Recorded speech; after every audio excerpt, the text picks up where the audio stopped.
iba't ibang kilos ng Lord. Minsan tayo ay nagpipray, minsan worship time, alam mo yun, kumikilos ang Lord, merong divine visitation ng Lord, at bigla na lang merong kang word na natanggap kay Lord na sabi ni Lord, kailangan mong mag-commit para sa Kanya. So meron po tayo mga prophecy na binibigay ang Lord. At sabi dyan, hindi lang yan, meron po tayong tinatawag na dreams and dreams. Meron tayong mga panaginip na nangungusap po ang ating Lord.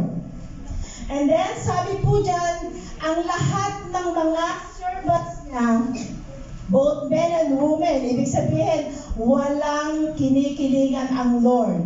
Pwedeng kahit ordinary ka lang na tao, kahit nagwawalis ka lang ng church, kahit taga-imis ka lang ng mga silya, taga-ayos ng mga flowers sa labas, pwede kang gamitin ng Lord. Amen? Basta ang